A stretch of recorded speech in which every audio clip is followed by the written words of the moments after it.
abakozi bo mu nzu tubigisha kugira ngo bamenye ko urya nabo nyene ari umwuga, bamenye ko akazi kose gatuma ubaho bagahe agaciro. Hariho benshi batabona ko kajya ari akazi, tuba dushaka rero bamenye kubaha, hanyuma tugashaka ko duca tuba nk'aba intermediaire hagati y'abo bakozi n'abakoresha. Uyu ni Pacifique Niyonzima aserukira ikigo Interservice Burundi. Aha rero hakaba hari mu nama batunganije yo guhanahana ivyimviro kubijanye no kuyungunganya mu mashirahamwe. Iyi nama rero ikaba yari yatumiwemwo abantu b'imice itandukanye, baba abaganga, abashingwamanza, mbere n'abandi bakora ubundi buzi butandukanye. Aha rero aba batunganije iyi nama reka badushikirize ido n'ido intumbero bari bafise mu gutunganya iyi nama n'akamaro ihava imarira abayitunganirijwe. Je nitwa Dombori Anita, mu kazi ka misi yose nkaba nsanzwe ndi umushingwamanza. Muri iri shirahamwe naho akaba ari je ndayirongoye, je ndariserukira imbere y'amategeko. Ni ishirahamwe rigizwe n'abantu bize ivy'amategeko, abashingwamanza, rikaba ririmwo n'abaganga bize ivy'ubuvuzi, bize ivy'ubuganga, rikaba ririmwo n'abantu bize ibijanye n'ivy'imibano bamwe twita aba psychologue. Ishirahamwe ryitwa SMAP Izere, mu ncamake ni Synergie des médecins avocats et psychologues mu majambo yose. Ni ivyigwa vyari bitunganijwe ku banywanyi b'ishirahamwe gusa, kuko twarasanze yuko naho bakora mu buzi butandukanye hari ivyo dutegerezwa guhuriza hamwe tukumva kumwe, vyari vyo ngene twogira imigambi tuyumva kumwe, tuyihurije hamwe kandi tubona intumbero y'ico tubikoreye n'ico tukeneye gushikako. Byari ivyigwa bishimikiye kungena umuntu atunganya umugambi kuva utanguye gushika awuheze. Nk'akarorero twariko turaraba n'ingene nk'umuntu aho mu Burundi cyane abantu bose bagomba bagira akantu kaga projet bakita projet, ariko ugasanga mu vyo ariko arakora musanzwe nta projet irimo, kuko ugasanga nticizwe neza, abagiye kugikorerako ntibagitahuye neza canke ntibacigishijwe, ntibacumvise, ku buryo usanga ari amahera gusa abantu bonyene basesaguye canke bononye, yari kugira ikimazi kinini cane iyo aba hari umugambi wize neza kandi abantu bose bakawumva kumwe, bose bakawukorera. Aho no guha nk'akarorero n'ubu twaganiriye nko ku kintu nk'akarorero noshimikirako, nk'urabona haharawe ibi bintu n'ivyo novuga kikiza kiriko kiraza mu Burundi ca Covid. Bamwe baracumva abandi ntibacumva, kandi mu vy'ukuri nivyo, kuko abarundi ni ibintu vyadushitse ko novuga ntigiturumbuka, ntitwateguwe kandi ni kuva kuwinze no kuwutize, twese tukagomba kugira imibereho imwe, uwize n'uwutize twese tugahakana ibintu kumwe, abandi tukemera ibintu kumwe. Ariko turavye nkaho nk'ikintu kijanye nk'agafukamunwa, nk'umuganga asiguye akamaro kacu nico kamaze, nta murundi n'umwe atokemera, nta n'umupolisi yorinda gucunga ko wagashizeko. Ariko tuvuze duti kibaye ikintu citegeko kije guco ku bantu, bamwe bagira bati baburya bariko bivuga ku nyungu zabo, bari ni ku nyungu zabo. Ubu bavuze abana bazosubira ku mashure ari uko bipimishije, hariho ababona umenga ni itegeko ariko ntigatezwa kuba itegeko. Wamaze gutahura ico umuganga yavuze kuri ako kantu, n'umuntu wese yategerezwa kubikora agafasha n'uwundi akamutahuza. Mugabo rero nk'abo bize ibijanye n'imibano badahagurutse ngo bafashe abantu kuva kuri muto gushika kukuze, haca haba ikibazo. Muri ibi serukira ikigo Interservice Burundi. Ico kigo kikaba gifise amaprograma agabuye mu mice ibiri. Hariho programa ya mbere dutanga amaserivise ku bakozi bo mu nzu, hama tukagira na serivise ifasha gukurikirana abatama n'abatamakazi babageze mu zabukuru, hama tugafasha na serivise haba ku bagwariye mu bitaro canke muhira, hama tugafasha no mu seminaire. Aho mbashatse gutandukira igice ca kabiri, ni kuvuga ico gice ca kabiri kirimwo mu programme de formation, aho twibaza ku bintu vy'amaformation ya entrepreneuria. Sinzi ko nokivuga ko ari kwiyungunganya. Yego no kwiyungunganya. Aba turiko turigisha nkuko tubigirira n'abandi bose, nishirahamwe ryashimye amaformation dutanga menshi atandukanye, haba amaformation ajanye no ku zaba nk'inyigisho zijanye no kongereza ubumenyi, zaba inyigisho zijanye no kwiteza imbere mu byo umuntu akora, zaba n'izindi nyigisho zijanye no gukora udukorwa dutandukanye dutuma umuntu yiteza imbere, n'izindi nyigisho zitandukanye zituma haba iterambere. Mwashikirije ko abakozi bo mu nzu bari mu bo muhora mwigisha, none mubigisha kugira ngo bagire iki?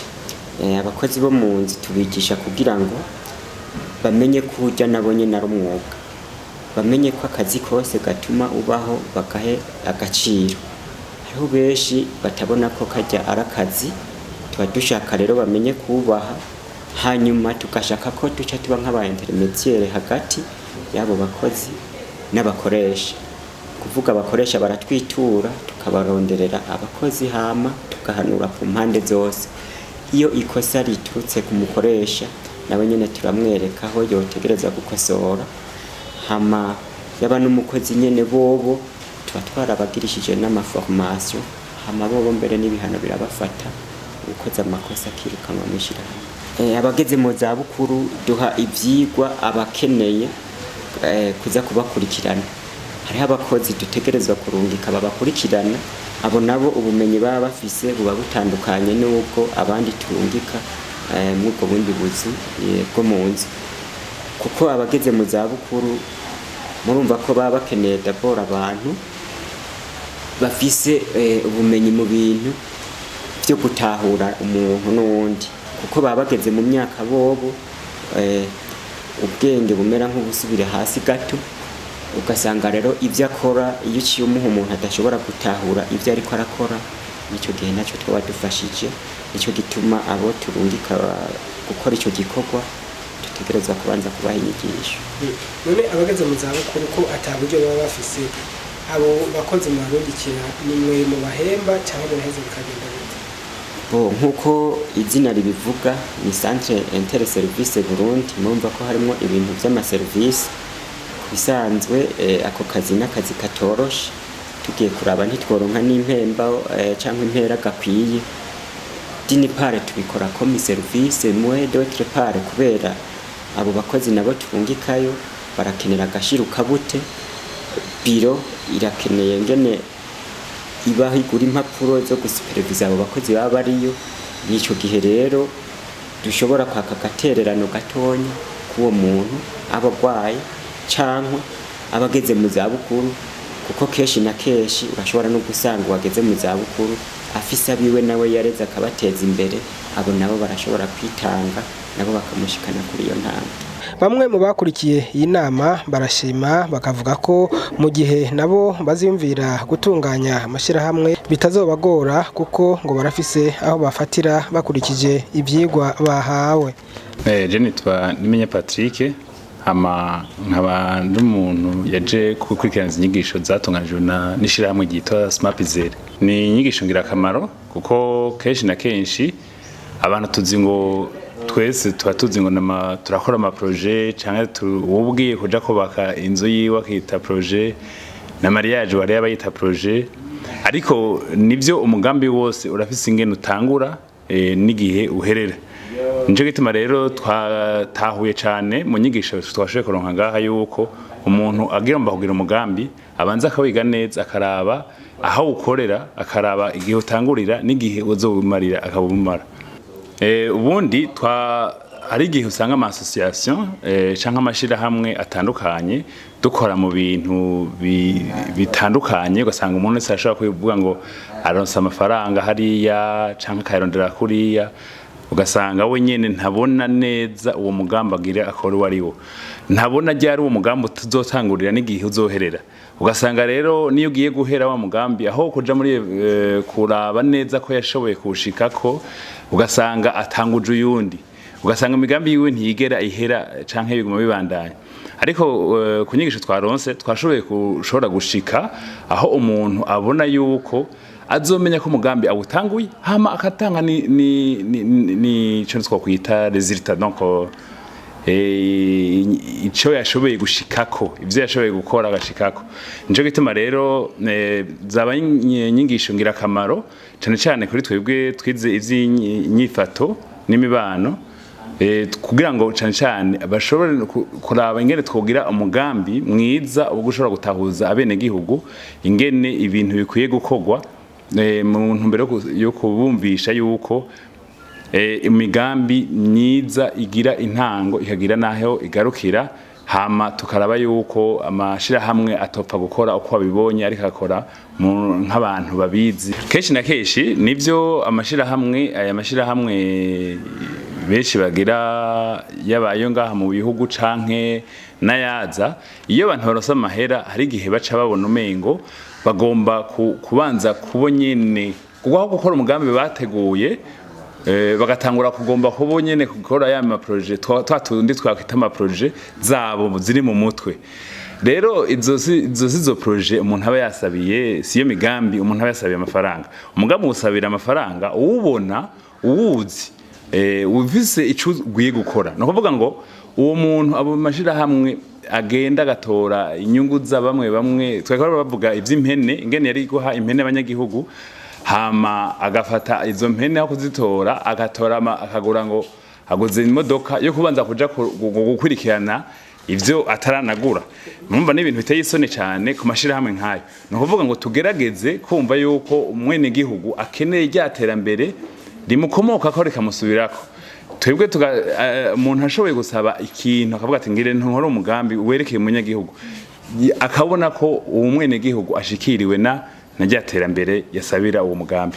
Twashimye gushira ko tuja hamwe abavoka, abametsa, psychologue kugira ngo tushire hamwe ubumenyi bwacu duheze tuzofashe abatishoboye.